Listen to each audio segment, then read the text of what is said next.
Imagine not living up to your full potential because some asshole who not even confident in themselves, who can't even better themselves, said something to you.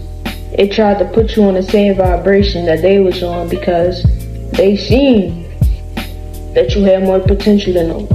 And you let that dictate years of your life. Sometimes we let that dictate our whole life, right? Like this is a lot of times what people gotta go through, right? And I like to think of this one Steve Harvey episode or whatever. And he was talking about, I think he talked about flies being stuck in a jar. Yeah, I'm gonna let Steve Harvey take over this one because my explanation was absolutely cooked. 6-inch vertical leap. Now, if you capture a flea and you put it in a jar and you put the lid on the jar, that flea still has a 36 vertical leap. So it will start jumping in that jar until it hits his head. And once it hits his head, he starts making adjustments. So then the flea reduces his jump and he jumps just high enough to where he almost touches it, but he don't hit the lid and get knocked back down. If these fleas have baby fleas in a jar, these fleas are born with a 36-inch vertical. But because their parents are showing them only a 4 or 5-inch jump so they don't get hit, these baby fleas who are born with 36-inch verticals, they jump just as high as their parents jump. What we do as people is we do the same things. We allow our environment to dictate to us. We allow our friends to dictate to us. Our circle of associates to dictate to us. I'm not actually sure if that's how the story went. I don't remember, but what I do remember is where they put all these monkeys in a cage or whatever, and they had bananas on the top of the ladder. Every time a monkey tried to crawl and get the bananas, sprinklers went up, the monkeys would get wet. So eventually the monkeys started getting irritated and they didn't want nobody to climb on the ladder anymore. So what had happened was they started jumping. The monkeys started jumping each other every time somebody tried to climb up and get those bananas. They put in new monkeys, took out old monkeys. Every time a new monkey tried to climb the ladder, they would get jumped instantly, not knowing why. So eventually they was adapted to this mindset, right? They was adapted to this mindset of don't climb the ladder, even if it was bananas at the top and they was hungry and starving. Even if the sprinklers didn't go off, they wouldn't have known, because eventually they just stopped trying. I mean, you hop on that ladder, you're gonna get your ass beat right back in. So I feel like this is a lot of us in communities, right? We come from families that don't really want us to succeed or surpass their level. And whether that's out of fear of what might happen to the whole family system, whether that be out of fear of what might happen to you, I think it's just fear in general or jealousy, you know what I mean? So the other night, I'm kind of purging this energy of one by one and trying to figure out, how do I surpass myself, you know? How can I become better and actually, you know, get rid of this feeling of I'm meant for more, but I'm not doing what I should be doing, right? Or doing more. So I felt like I was getting stuck in this mindset of starting something and not really finishing, not being confident enough to actually post, you know what I mean? To get myself out there or take a chance or a risk or opportunity for myself. So I've been doing my little shadow work. I've been meditating on it, just trying to align myself. So when I was asleep, I was having this dream and I was working out, right? And it was these two people and they was just talking and I'm just setting up my workout gear, right? Mind you, I was sending PRs in the gym and I was using the things that I had been through to fuel my workout a little bit. So I'm getting stronger, right? I'm learning how to channel my energy into something else. So I'm just getting set up. They're talking in the background and I can feel their energy, but I'm not really paying attention to what they're saying. But I could feel that they have like this anxious energy, right? To like do my workout, I'm doing my workout. One person was like, yeah, but I don't feel like enough or I'm not worthy or something like that, right? I look back at them and I'm like, I used to feel that same way until I realized my dad specifically, but people in general, opinions did not matter. It could not dictate who I am or who I'm becoming, right? I feel like I wasted a lot of my time based off what other people was dictating. When I said that, right? When I said that they could not dictate me or their image of me did not really matter or affect me anymore, I seen them walking past, face mad as hell. Mad as hell. So I started realizing, yo, people just really do want to control me in a way of projecting onto me their insecurities. But when that shit start working, they have no real power over you. So they're gonna have to walk off. They don't get to sit here and dictate your everyday life. But you gotta take them off a pedestal first, which I had to do with pretty much everybody I know. Take them off a pedestal. But when you realize this, right, you're gonna see so many beliefs that you thought was yours fall off. Because the thing is, a lot of times we waste our own time. We blow our own potential by basically just listening to other people's insecurities, their projections onto us, right? So we start building this like image towards ourselves that's not our truth. And we think, and we project that onto ourselves that we miss out on so much, right? Yeah, another example. So in SpongeBob, it was this one episode, and I forgot the creator who mentioned this.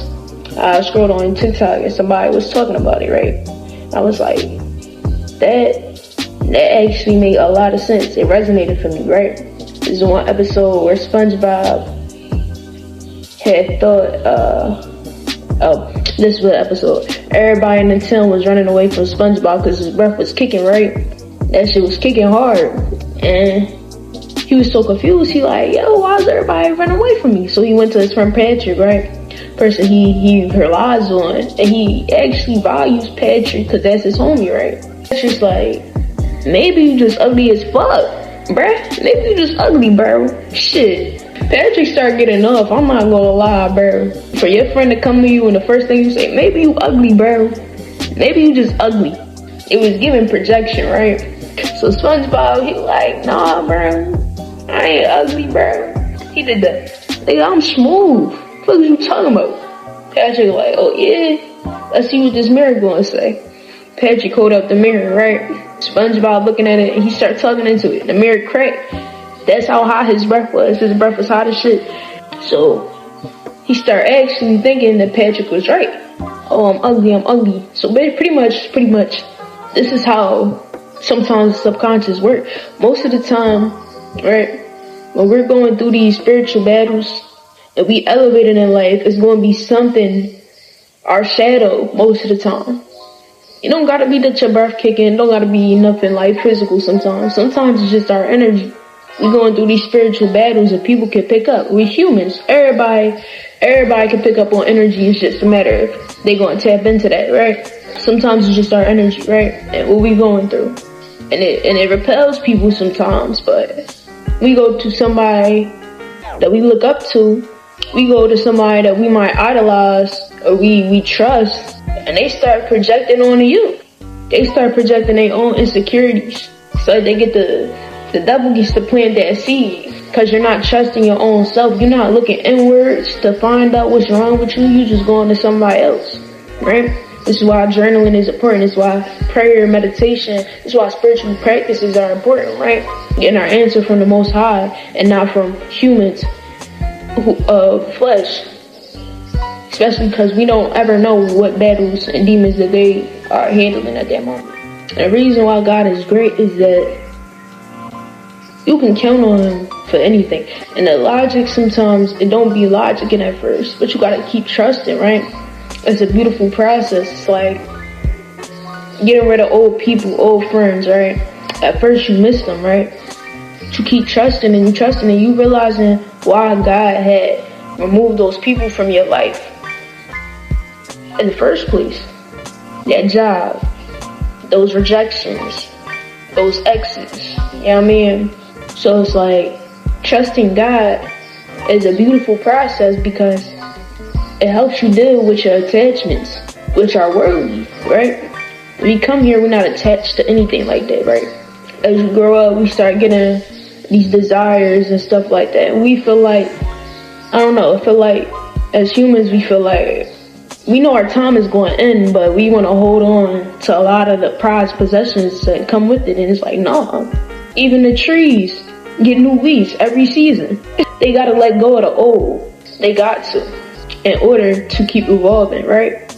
Now this relates to your potential because, like I said in the beginning, when you lean on other people for the understanding of your potential, you tell your friends all your ideas and they laughing at you, telling you it's not going to work. When you may have a dream and your family put you down and shun you for it, tell you it's not realistic. When you got plans that came from God, it feel like nobody's ever going to see it, right? It's not even, I feel like it's more so the fact that this is part of the trusting stage, right? And then you're going to realize the people who did not trust their trusting stage, who did what they wanted to anyway, because they're going to start projecting on you, right? So this is why it's important sometimes to keep your hand to yourself. That's not what I'm trying to say. It's important to lean on your own understanding, what God's placed onto you, instead of coming to other people. When you start looking inward, your life will change drastically. You're not going to be the same person you were a year ago. You're not even going to be the same person you were in a month. When you start really tuning inwards, because that's where all the answers be, bro. I'm not going to lie. That's where all the answers are. That's why I think it was like a Bible verse or whatever. It said, I forgot how it goes. If I can find it, I'm going to put it up here, right? But from my understanding, it was basically the man who was looking for answers turned themselves away from God. I feel like it was like in a desert or some shit. It don't really matter. The point of the story is, the person in the Bible looking for God, looking for answers, for sovereignty, turned away from God and was looking the opposite direction, right? Apply that to yourself. When you looking for God, when you looking for answers, when you looking for sovereignty, when you looking for your blessings, as soon as you stop looking inwards, you looking outwards. You're going to get misdirected. It might be a sign or two, but you have to really pay attention, especially to what your body tells you. Like I said, if I can find it, it's going to be right up here. Yeah. That's all I really gotta say for this video. I mean, a lot of times, let me just wrap it up. I appreciate y'all for tuning in with me, for having this sit and talk, and like allow me to share something with y'all. If y'all learn anything for this, or if y'all needed to hear this message, then leave that down below. Let me know what y'all going through. Let me know if this was helpful, and let me know if y'all like these style videos. Not that I care. Like I said, we look at inwards only. I'm going to keep doing what I do. But without further ado, y'all have a blessed day. Thank y'all for tapping in.